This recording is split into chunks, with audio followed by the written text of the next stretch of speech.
సౌలుకి ఒకలాంటి ఆత్మ వెంటాడేది. ఏంటి ఆత్మ అంటే, దేవుడు ఒక ఉద్దేశానికి సౌలుని అభిషేకించాడు. నువ్వు రాజుగా ఉండాలి, భయభక్తుల్లో వారిని పరిపాలించాలి, దేవుని యొద్ద వారిని మళ్లించాలి. అంటే వారందరు దేవుని బిడ్డలే, కానీ అడ్డదారులు వద్దు, లోకపరమైన కార్యాలు వద్దు, నువ్వు దేవుని వైపు నడిపించు, నువ్వు సరిగ్గా నీ ప్రవర్తనని జాగ్రత్త కాపాడుకో. ఇవన్నీ దేవుడు ఇన్స్ట్రక్షన్స్ ఇచ్చి ఆయనని అభిషేకించాడు. ఈరోజు చాలామంది విశ్వాసుల్లో కూడా నేను అభిషేకించబడ్డాను. ఎంతమంది అంటారు నేను అభిషేకించబడ్డాను? బాగా చేతులెత్తి చూపించండి. ఎవరి ద్వారా అండి? సేవకుల ద్వారానా? నేను పరిశుద్ధాత్మ ద్వారా అభిషేకించబడ్డాను అంటే చేతులెత్తి హల్లెలూయా చెప్తారా? I'm anointed by the Holy Spirit అని అంటే నిజముగా అభిషేకించబడిన ప్రతి ఒక్కరికి ఒక ఉద్దేశం ఉంది, ఒక పర్పస్ ఉంది. లేకపోతే దేవుడు అభిషేకించడు. మీరు అభిషేకించబడ్డారంటేనే దేవుడికి ఒక తలంపు ఉంది, ఒక ప్రణాళిక మీ పట్ల ఉంది. సౌలుని దేవుడు అభిషేకించిన తర్వాత ఆయన అభిషేకించబడిన ఆ పని, ఆ ప్రణాళిక నెరవేర్చలేకపోయాడు. కాబట్టి ఇన్సెక్యూరిటీ స్టార్ట్ అయిపోయింది, లో సెల్ఫ్ ఎస్టీమ్, ఒకలాంటి కాంపిటీషన్ స్పిరిట్ ఎప్పుడు వస్తుంది? నాకు అప్పచెప్పిన పని నేను సరిగ్గా చేయలేకపోతున్నాను, అందుకనే వేరొక్కరు వచ్చి ఓవర్ రైడ్ చేస్తారు, నన్ను దాటిపోతారు, నన్ను దూసుకొని ముందుకు వెళ్ళిపోతారు, నేను వెనకబడతాను. ఎందుకంటే దేవుడు ఉద్దేశించిన ప్రణాళిక నాకు తెలుసు, నేను సరిగ్గా నెరవేర్చలేకపోయాను, సరిగ్గా చేయలేకపోయాను. కాబట్టి I don't want anybody else to succeed. వాళ్ళు కూడా వాళ్ళ ప్లాన్ ఫుల్ఫిల్ చేయడానికి ఒకవేళ బహిరంగంగా చెప్పరేమో, కానీ ఆ కాంపిటీషన్ స్పిరిట్ అనేది వారి హృదయాలు పనిచేస్తూనే ఉంటుంది. నేను అడ్డదారి వెళ్ళాను, నేను పక్కదారి పట్టాను, దేవుడు ఈ పని చేయమన్నాడండి. డిస్ట్రాక్షన్స్ వస్తున్నాయి, మనుషులు వస్తున్నారు. అవి వచ్చినప్పుడు ఆ డిస్ట్రాక్షన్స్కి ఎదిరించే శక్తి లేక మీరు అట్ట వెళ్ళిన తర్వాత గిల్టీ ఫీల్ అయ్యారు. గిల్టీ ఫీల్ అయిన తర్వాత నేను మొదట్లో నా ప్రేమ అభిషేకము పోగొట్టుకున్నానేమో అని చెప్పి ఆ గిల్టీ కాన్షియన్స్ తోటే జీవితం అంతా ముందుకు వెళ్తారు. ఈలోపడే సడన్గా ఎవరో వస్తారు, గొప్ప అభిషేకించబడిన వారుగా దేవుడు బహుగా వాడుకుంటున్నా. మీలో ఎలాగ కలుగుతుంది? Rivalry, competition.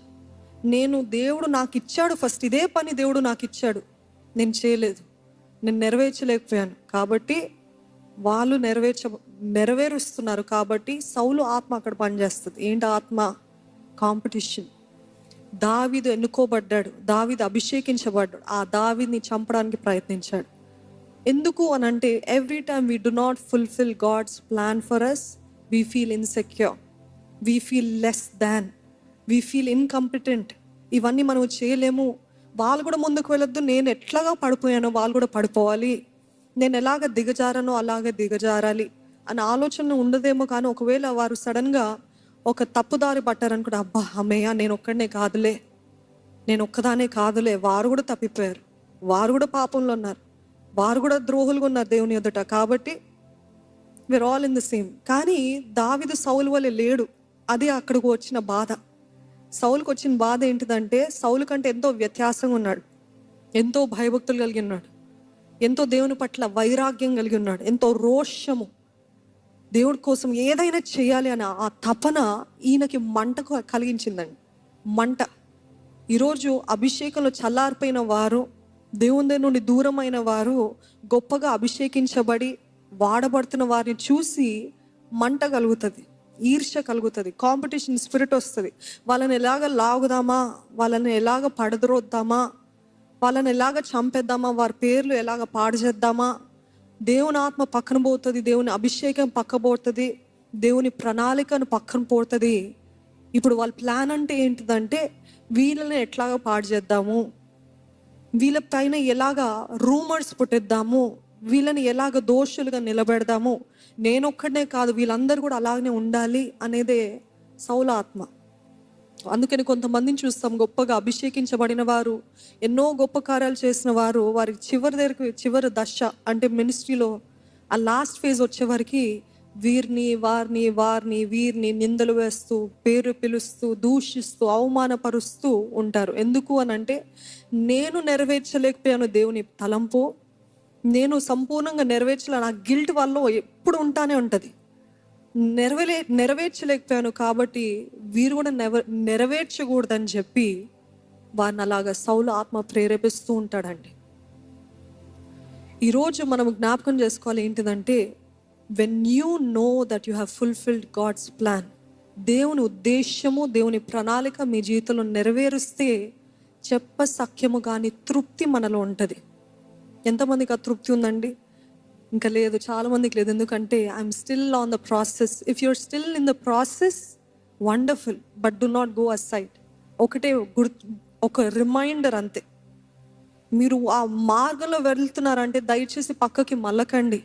ఎందుకంటే ఎవరైతే దేవుని ప్రణాళికని సంపూర్ణంగా చూచా తప్పకుండా నెరవేరుస్తారో వారి జీవితంలో చెప్పసఖ్యం కానీ తృప్తి, నెమ్మది, సమాధానం, అటువంటి వారు ఇతరుల పైన బురద చల్లరు, ఇతరుల్ని విమర్శించరు, ఇతరు పేరు పాడు చేద్దామని ఆశ ఉండదు. ఎందుకు అనంటే వీరికి తెలుసు, నేను దేవుని మార్గంలో వెళ్తున్నాను, నేను దేవుని చిత్తాన్ని నెరవేరుస్తున్నాను, నేను దేవుని ప్రణాళికలో ఉన్నాను.